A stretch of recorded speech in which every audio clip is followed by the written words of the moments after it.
কিয়ামতের দিন চারদিক অন্ধকার, মানুষের সামনে দেখা যাবে এক ভয়ঙ্কর দৃশ্য, এক বিশাল আগুনের সাগর, যার উপর একটি সেতু, যাকে বলা হয় পুল সিরাত।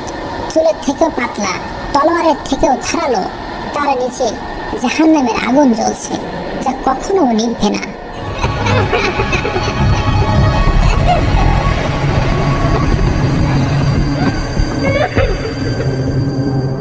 হাজার হাজার মানুষ সেই সেতুর উপর দিয়ে যাওয়ার চেষ্টা করছে।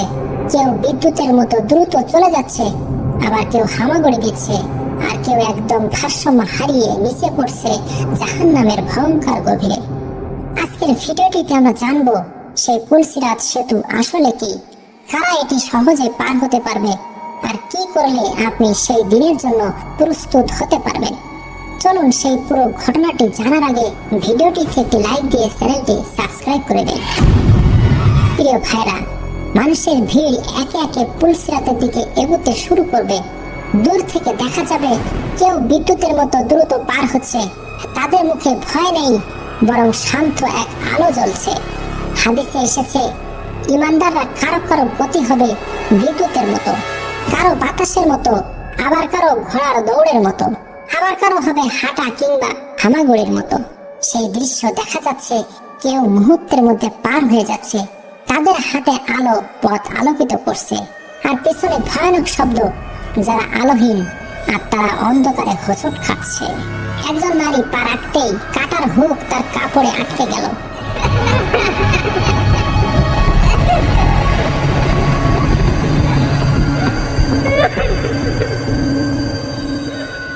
সে চিৎকার করলো, হে প্রভু, আমাকে রক্ষা করো।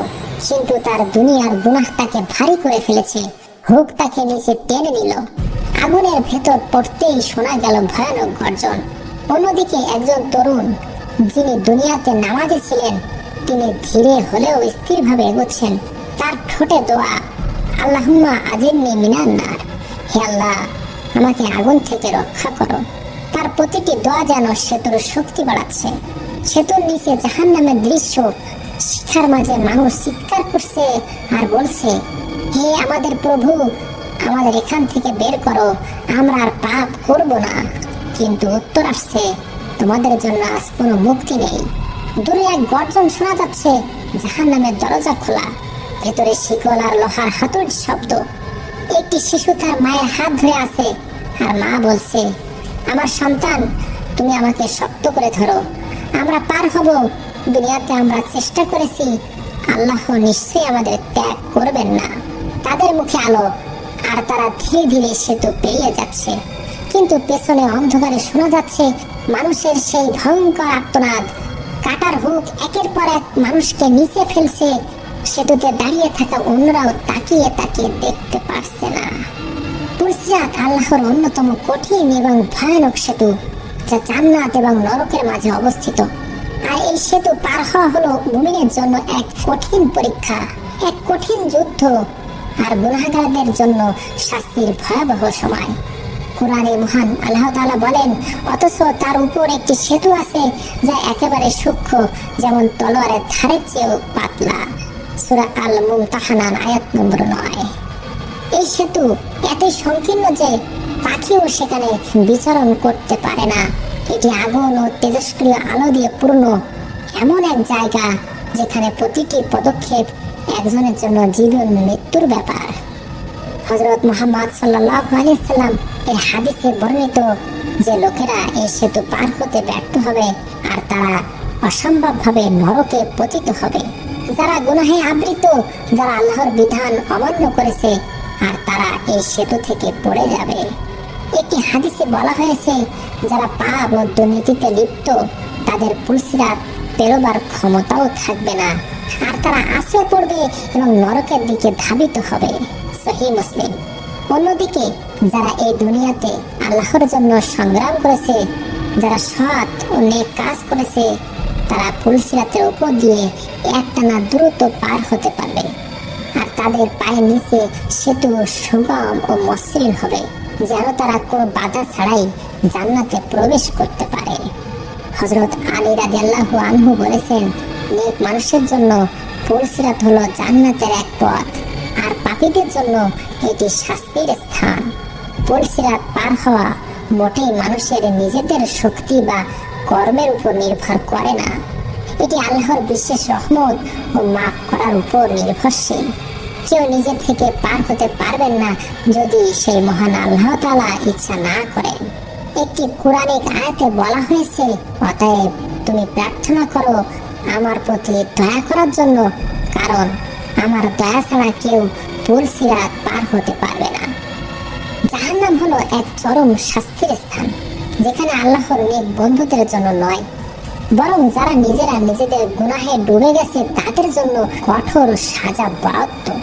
কুরআন ও হাদিসে জাহান্নামের ভয়াবহ বর্ণনা আমাদেরকে সতর্ক করে দেয় যেন আমরা এমন একটি কঠিন শাস্তির হাত থেকে নিজেকে রক্ষা করতে পারি।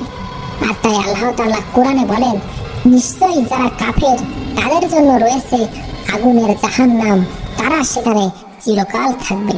সূরা আল বাকারা। জাহান্নামের আগুন এত তীব্র যে পৃথিবীর আগুনের তুলনায় তার তেজস্ক্রিয় অনেক গুণ বেশি। সেখানে আগুনের শিখা, উত্তপ্ত গরম ও পীড়াদায়ক ধোঁয়া আছে, যা তাদের অসহনীয় যন্ত্রণার কারণ। হাদিসে বর্ণিত আছে, জাহান্নামের বিভিন্ন স্তর রয়েছে, প্রতিটি স্তরে রয়েছে বিভিন্ন ধরনের শাস্তি ও যন্ত্রণা, যা গুনাহের মাত্রা অনুযায়ী বাধ্য হয়। যেমন জাহিম সর্বোচ্চ শাস্তির স্তর, লাজা প্রচন্ড উত্তপ্ত আগুন, হুতমা ধ্বংসকারী আগুন। আর তাই প্রতিটি স্তরের শাস্তি ভিন্ন রকমের কঠোর ও ভয়ঙ্কর, যা শুধুমাত্র আল্লাহর জ্ঞান ও বিচারে নির্ধারিত। জাহান্নামের আগুন শুধুমাত্র দগ্ধ করার জন্য নয়, এটি পীড়িত করে দেহ ও আত্মাকে। আল্লাহ তাআলা বলেন, জাহান্নামের আগুন তাদের মুখমণ্ডল ও পিঠ পর্যন্ত ছুঁয়ে যাবে। সূরা আল হাজ আয়াত নং 25। শাস্তির আরেকটি রূপ হলো তেজস্ক্রিয় আগুন, যা তাপমাত্রা ও শক্তির কারণে আরো ভয়াবহ। এছাড়াও রয়েছে ঝড়, পীড়াদায়ক ছায়া ও অতিরিক্ত যন্ত্রণা। যারা জাহান্নামে প্রবেশ করবে তারা শারীরিক কষ্টের পাশাপাশি মানসিক কষ্ট ভোগ করবে। আত্মারা লজ্জিত, দুঃখী এবং অনুতপ্ত হবে, কিন্তু তবুও তাদের পাপের কারণে মুক্তি নেই। কোরআনে আছে, তাদের অন্তর থেকে হতাশা আর দুঃখ প্রকাশ করবে। সূরা আল ফুরকান আয়াত নং 68। আর তাদের আহাজারি, অনুতাপ ও পাপের বোঝা তাদের ধ্বংস করে দেবে। সেখানে কোনো আশ্রয় নেই, শুধুই শাস্তি ও চিরন্তন দুঃখ। তবে আল্লাহর রহমত অসীম। যারা জীবনে নেক আমল করে, পাপ থেকে ফিরে আসে, আল্লাহর কাছে আন্তরিকভাবে ক্ষমা চায়, তাদের জন্য রয়েছে মুক্তির পথ। হাদিসে এসেছে, যে ব্যক্তি জান্নাতের জন্য তওবা করবে এবং সত্যিকার অর্থে পাপ ত্যাগ করবে, আল্লাহ তাকে ক্ষমা করবেন। সুতরাং জীবনে যত বড় পাপই হোক না কেন, আল্লাহর দরবারে সৎ মন নিয়ে ক্ষমা চাইলে মুক্তি পাওয়ার আশা থাকে। পুলসিরাত পার হওয়া হলো জান্নাতের পথে প্রবেশের একটি কঠিন এবং সবচেয়ে গুরুত্বপূর্ণ ধাপ। এই সেতু পার হওয়া শুধুমাত্র আল্লাহর রহমতের উপর নির্ভর করে, কিন্তু আমাদের কর্তব্য হলো সৎকর্ম ও নেক আমল দ্বারা নিজের অবস্থান শক্ত করা। আর তাই সৎকর্ম ও নেক আমল, যেমন সালাত, রোজা, যাকাত, হজ, ইবাদত ও মানুষের সাথে ভালো ব্যবহার, এগুলোই আমাদের জন্য পুলসিরাত পারাপারের শক্তি ও সাহায্য হিসেবে কাজ করে। নামাজ হচ্ছে মুমিনের সবচেয়ে বড় অস্ত্র এবং আল্লাহর সঙ্গে সম্পর্কের সরাসরি মাধ্যম। নিয়মিত তাহারাত সহ নামাজ আদায় করলে মন ও শরীর পবিত্র হয়, যা পুলসিরাত পারাপারের সাহায্য করে। হযরত মুহাম্মদ সাল্লাল্লাহু আলাইহি সাল্লাম বলেছেন, নামাজ হলো মুমিনের মেহনতি, যা তাকে জাহান্নাম থেকে রক্ষা করে। আমাদের প্রতিটি কাজ যদি ইসলামী আদর্শ অনুযায়ী হয়, যেমন সততা, দয়া, অধিকার প্রতিষ্ঠা এবং ইবাদত, তাহলে আল্লাহর সওয়াব অর্জিত হয়। সওয়াব পেলে পুলসিরাতের উপর দিয়ে পার হওয়া সহজ হয়। সবচেয়ে বড় শক্তি হলো আল্লাহর রহমত।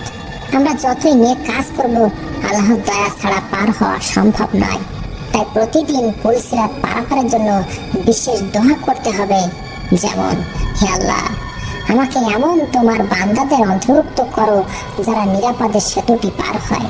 সদকা দেওয়া মানে দুনিয়ার মানুষের উপকার করা এবং আল্লাহর কাছে বরকত কামনা করা। এটি পাপ মোচনের অন্যতম মাধ্যম। কুরবানি হলো আল্লাহর সন্তুষ্টি অর্জনের রাস্তা, যা আমাদের পাপ কমিয়ে দেয়। সদকা এবং কুরবানি পাপ মুছে দেয় এবং সেতু পার হওয়ার পথে সাহায্য করে। সুতরাং পুলসিরাত পার হতে চাইলে আমাদের উচিত নিয়মিত নামাজ, পবিত্রতা রক্ষা, নেক আমল, সদকা দেওয়া এবং সর্বোপরি আল্লাহর কাছে দোয়া করে রহমত প্রার্থনা করা। এভাবেই আমরা সফলতার সাথে সেতুটি পাড়ি দিতে পারবো। প্রিয় ভাই ও বোনেরা, আমাদের প্রতিদিনের জীবনে সচেতনতা থাকা খুবই জরুরি। আল্লাহ তাআলা আমাদেরকে গুনাহ থেকে বিরত থাকার জন্য নির্দেশ দিয়েছেন, কারণ গুনাহ আমাদেরকে পুলসিরাত পার হওয়ার পথ থেকে সরিয়ে নিয়ে যায়। জীবনে ছোট ছোট পাপও সময়ের সঙ্গে বড় বিপদের কারণ হতে পারে। তাই আমাদের উচিত সবসময় নিজেকে পরীক্ষা করা, ভুল হলে তওবা করা এবং সৎ পথে চলা। পুলসিরাত পার হতে চাইলে আল্লাহর কাছে দোয়া ছাড়া কোনো উপায় নেই। আমাদের রাসূল সাল্লাল্লাহু আলাইহি সাল্লামের আদর্শ থেকে শিখুন, যারা প্রায় দোয়া করতেন এবং আল্লাহর কাছে রহমত চেয়েছেন। হে আল্লাহ, আমাদের পুলসিরাত নিরাপদে পার করার তৌফিক দাও। সবশেষে আমাদের জানা উচিত, আল্লাহর রহমত অপার। আমরা যত বড় পাপই করি না কেন, যদি আন্তরিক হৃদয়ে ক্ষমা চাই এবং নেক কাজ করি, আল্লাহ আমাদের মাফ করে দিতে প্রস্তুত। সুতরাং কখনো হাল ছেড়ো না। প্রতিদিন নিজের ভুল সংশোধন করার চেষ্টা করো এবং আল্লাহর কাছে দোয়া করো যেন তিনি তোমাকে পুলসিরাত পার হতে সাহায্য করেন। সচেতনতা, সতর্কতা ও দোয়া, এগুলো হলো পুলসিরাতের পারাপারের মূল চাবিকাঠি। নিজের জীবনকে আল্লাহর পথে নিয়ে যাও এবং অন্যদের জন্য দোয়া করো, যাতে সবাই আল্লাহর দয়া ও রহমত লাভ করে।